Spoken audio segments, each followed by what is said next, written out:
Buenas noches, bienvenidos a Acción Positiva y vamos a seguir hoy hablando sobre educación, ese gran reto. En los programas anteriores hemos visto información relacionada con la situación del retorno a las escuelas, pero nos surge la pregunta, ¿en qué dirección camina la educación en Guatemala? Prácticamente podemos decir que está en un círculo vicioso que no va para ningún lado. La realidad nacional es que desde el gobierno del señor presidente Juan José Arévalo, el presidente de la educación, ningún gobierno se ha preocupado por hacer de la educación una prioridad, ni entender su valor como el único y sólido motor del desarrollo. ¿Cuál es el resultado? El mayor analfabetismo de América, el mayor retraso en gramática y comprensión matemática, cociente intelectual promedio de 40, el peor de Latinoamérica. Nuestras universidades, ni públicas ni privadas, aparecen en los rankings regionales ni mundiales. Somos campeones del subdesarrollo, la migración ilegal. Debiendo de haber invertido un mínimo del 6% del Producto Interno Bruto en educación, Guatemala apenas invierte el 2.8%, el más bajo de la región. Obviamente el más bajo probablemente de toda América Latina. Irónicamente, cuando vemos los presupuestos de la nación, vemos que el Ministerio de Educación es casi el 20% del total de ese presupuesto nacional. Y lo digo irónicamente, cuando vemos acá nosotros la evolución del presupuesto de los últimos años, observamos pues cómo ha ido subiendo del 2013 hasta el 2020 y observamos pues que en el 2020 eran 16,000 millones y esto pues sigue subiendo, pero eso suena bien en los números. Lo triste de esto es decir, ¿y a dónde se invierte? Desafortunadamente, esto va a morir en esos pactos colectivos leoninos, sin contraparte en calidad educativa. Y queremos ser muy claros, no estamos en contra del debido reconocimiento al magisterio nacional, porque la piedra fundamental de la educación es el maestro, pero eso sí, el maestro que verdaderamente está capacitado, formado, que verdaderamente contribuye a la educación. Cuando los pactos colectivos se vuelven únicamente instrumentos clientelares y políticos, como ha venido sucediendo en Guatemala, pues resulta en que la educación prácticamente absorbe toda la planilla, el presupuesto, y queda muy poco para infraestructura, muy poco para verdaderamente mejorar el rendimiento académico de nuestros niños. Eso tiene que terminar. Ya el Banco Mundial habla muy bien de pobreza del aprendizaje. ¿Qué es pobreza del aprendizaje? Cuando los estudiantes de primaria no son capaces de leer ni de entender un texto sencillo para su edad. Desde ahí ya empieza el problema. Obviamente, en Guatemala, 7 de cada 10 niños están en esa posición al llegar al 6º grado. Y es más, estaban antes de que viniera la pandemia. El problema viene desde los primeros años de la educación primaria. En un estudio realizado por el Ministerio de Educación, Mineduc, refiere que solo 1 de cada 10 estudiantes alcanza fluidez lectora y comprende lo que lee al terminar el primer grado. Y recalco de nuevo, esto es una realidad nacional antes de que apareciera la pandemia. Como bien mencionaba en otros estudios que se han demostrado, pues el atraso en la educación que tenemos en Guatemala es histórico. Desde el presidente Arévalo para acá, políticas totalmente erráticas, sin continuidad, políticas que no van a buscar la calidad educativa. Y ya en ese triste, lúgubre escenario nos aparece en la pantalla mundial, pues, el coronavirus. Esta pandemia que originada en Wuhan, China, prácticamente cubrió el mundo entero y llevó a hacer cambios radicales en nuestros sistemas de vida. Ya hemos visto nosotros que el 91% de la población estudiantil mundial se vio afectada por la pandemia. Hubo que suspender en forma global las clases presenciales. Pues básicamente hubo que retirarse de las aulas quedaron vacías y por lo tanto millones de niñas, niños y jóvenes del mundo quedaron confinados en sus casas y las grandes brechas del acceso a la educación se hicieron aún más amplias. Esto acompañado obviamente de otros problemas como separar a los niños de sus grupos sociales, aislarlos, enfrentarlos con problemas psicológicos, con falta de adaptación.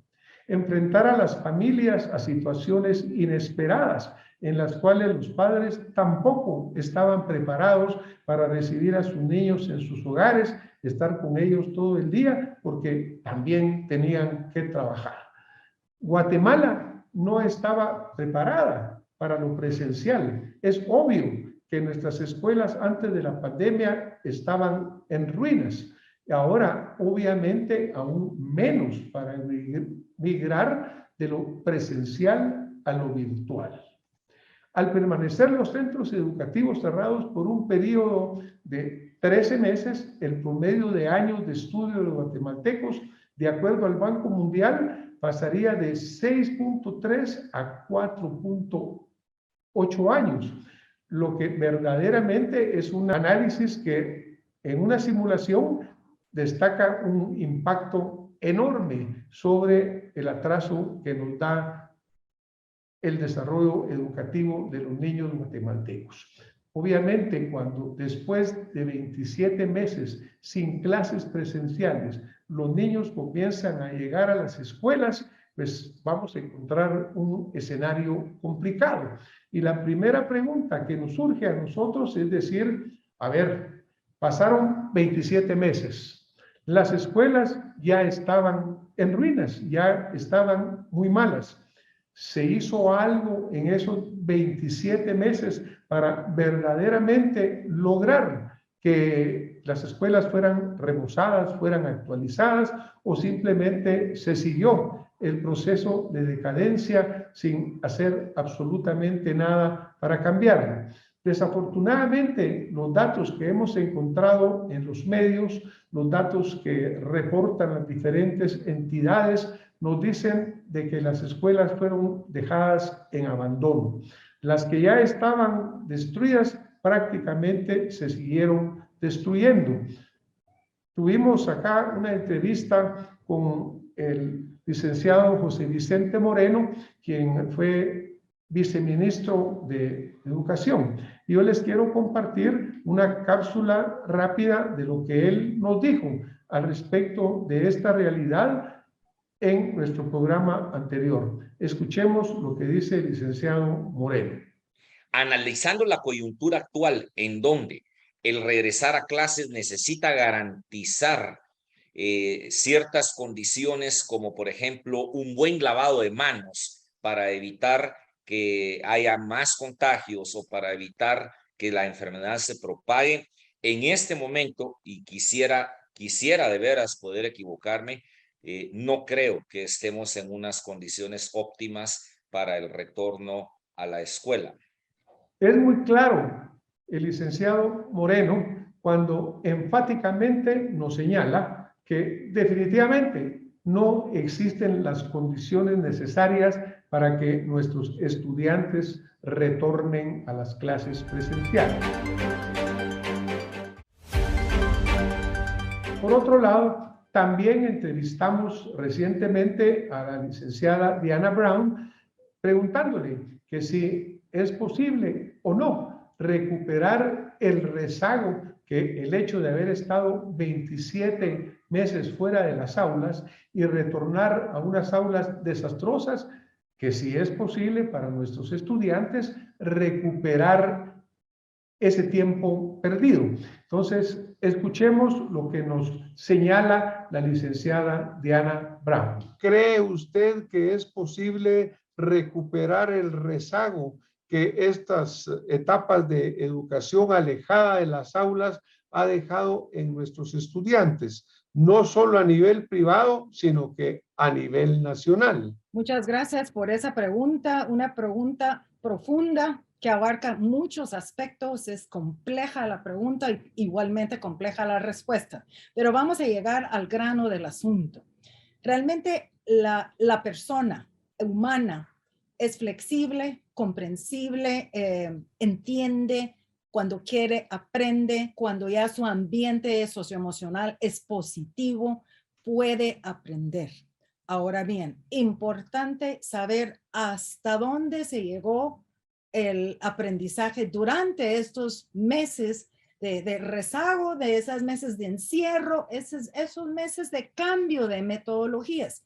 Hay que establecer dónde está el alumnado y desde ahí se arranca hacia dónde se quiere recuperar, pero es importante tener otro tipo de metas. No vamos a tener un aprendizaje tradicional como veníamos antes del 2020. Ahora, una de las lecciones más grandes de que nos dio la pandemia es que tenemos que cambiar. Ahora, ¿qué debe de ser la finalidad de nuestra educación? Es el desarrollo de pensamiento crítico, de destrezas, trabajo en equipo. Bueno, podemos hablar horas de eso. Entonces, para llegar a eso, hay que cambiar currículo, hay que cambiar metodologías y hay que reenfocar cómo los docentes están en el aula con los alumnos. Respuesta a su pregunta, sí se puede. Sí se puede, pero hay que hacer cambios en cómo. La ruta debe de cambiar. Sí se puede recuperar lo que se quedó. Por un lado, no quiere decir que esté perdido, sino que no lo recogimos a tiempo. Entonces busquémoslo, pero con otras modalidades, con otra vivencia. Me preocupa, sí, seriamente los alumnos de preprimaria. Esa etapa de 0 a 6 años, sí es una etapa preciosa que si no se aprovecha al 100%, es difícil recuperar a lo más alto que se podría tener. Siempre se puede recuperar. El ser humano es increíble, lo dijo María Montessori, una esponja. Todo lo podemos aprender, depende de las actitudes nuestros, las actitudes de los docentes y tener otras modalidades, otras maneras de llegar a un conocimiento distinto.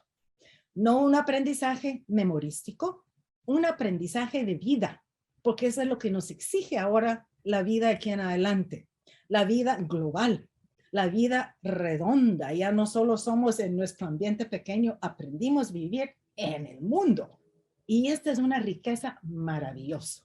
Así es que se puede recuperar, claro, con mucho esfuerzo, con mucha visión, con mucha disponibilidad de cambio y poder aprender de la persona que yo tengo al lado. Yo voy a aprender de usted, usted va a aprender de mí y ese es parte de lo que es el nuevo proceso de aprendizaje. La visión de la licenciada Brown es que obviamente en una forma teórica podemos pensar que con motivación podemos recobrar ese tiempo perdido. Sin embargo, todos sabemos de que entre lo que uno quiere hacer y lo que puede hacer hay una gran diferencia y desafortunadamente gran parte de esa diferencia está relacionada con la disponibilidad de recursos. Cuando vamos a recobrar el tiempo en escuelas que se están cayendo, ahora que entra el invierno y prácticamente no tienen techos, cuando las escuelas no tienen agua, no tienen pisos, no tienen infraestructuras, no tienen baños, pues obviamente la tarea que enfrentan nuestros jóvenes, niños, niñas, es titánica. Pero también invitamos a este programa a una persona que ha estado muy relacionada con la educación, tanto en el área privada como actualmente desde el organismo legislativo, para que ella en cumplimiento de su labor de fiscalización que le corresponde por su alta función en el Congreso, nos pueda comentar también sobre este tema y nos pueda dar su punto de vista sobre qué encuentra en las escuelas, cuál es su visión de si los cambios se pueden hacer, si debemos retornar a clases o no, y en su opinión, cuáles son entonces los cambios más importantes, fundamentales y permanentes que pudiéramos hacer en educación. Le doy la bienvenida a la magíster licenciada Ana Lucrecia Marroquín Godoy de Palomo. Ella es diputada al Congreso de la República de Guatemala, exgobernadora del Departamento de Guatemala. En el 2020 presidió la Comisión de Educación, Ciencia y Tecnología. En el 2021 fue electa como segunda vicepresidente de Junta Directiva y en este periodo ha sido integrante de las comisiones de Derechos Humanos, Finanzas Públicas y Moneda, Economía y Comercio Exterior, Vivienda, Legislación y Puntos Constitucionales. Bienvenida, licenciada, a Acción Positiva. Muchas gracias, doctor. Un gusto estar con usted en este programa y realmente espero que podamos compartir todo el trabajo que se ha hecho desde el Congreso en beneficio de los niños. Pues el tema específico es que ahora, después de 27 meses de estar fuera de las aulas, pues estamos regresando nosotros a reiniciar lo presencial en las escuelas. Sin embargo, nos han contado, nos han informado, pues que muchas escuelas están en mal estado. Se habla de más del 60% de escuelas en mal estado, muchas sin agua, lo cual hace pues que las condiciones sean muy malas para los estudiantes. Como sabemos que usted en su labor de fiscalización en el Congreso ha hecho visitas. ¿Qué ha encontrado en sus visitas de fiscalización, licenciada? Quiero contarle que aún antes de la pandemia y la preocupación que se tenía cuando llegamos al Congreso fue precisamente las escuelas. Y nos habíamos propuesto hacer un trabajo que directamente afectara a la escuela y al niño, porque en la escuela, la comunidad educativa, la escuela, los maestros y los padres de familia han sido los grandes olvidados desde hace 40 años, doctor. Entonces empezamos a hacer las visitas antes de la pandemia y ahí nos pudimos dar cuenta de las grandes fallas que tiene nuestro sistema educativo en cuanto a las aulas. Los ministros hablan mucho de calidad educativa, pero la calidad educativa debe empezar en el aula. No hay escritorios, los niños están hacinados, no tienen espacios específicos para guardar sus materiales, no tienen los baños, dan vergüenza. En ese momento estaban dándoles el almuerzo dentro de la escuela y el maestro tenía que salir a cocinar porque no hay quien les cocine. No tenían platos, no tenían ollas, carecen de todo, doctor. Entonces empezamos a hacer el trabajo cuando vino la pandemia. Al momento de la pandemia, el Congreso pues hizo un trabajo con el acuerdo, con el decreto 20 de 2020 y se dejaron 109 millones de quetzales para remozar escuelas. En ese momento yo dije, puchica, con eso arreglamos todas las escuelas. Quiero contarle que después de toda la fiscalización y trabajo que se hizo, solo 39 escuelas pudieron ser remozadas con los 109 millones. Y esto es porque a las escuelas hubo que cambiarles todo. Sistema eléctrico, sistema de agua, puertas, ventanas, el piso, se tuvieron que hacer de nuevo. Y esto nos llevó a darnos cuenta que ese es el estado de la mayor parte de las escuelas de este país. Tenemos, como les repito, 40 años de abandono. No tienen, para poder regresar, tendríamos por lo menos que tener datos mínimos y todavía no los tenemos. Necesitamos agua, necesitamos baño, necesitamos techo y eso como para empezar. Entonces estamos hablando de varios miles de millones de quetzales.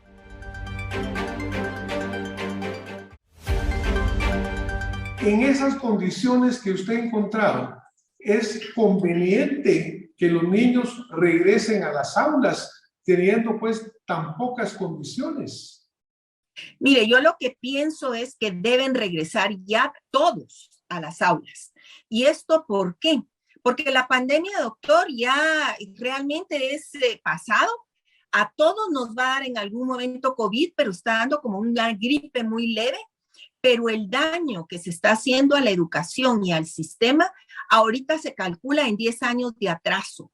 Si nosotros continuamos este año con las famosas burbujas, y voy a hacer un paréntesis, me da mucho miedo que COVID venga a hacer lo del terremoto del 76.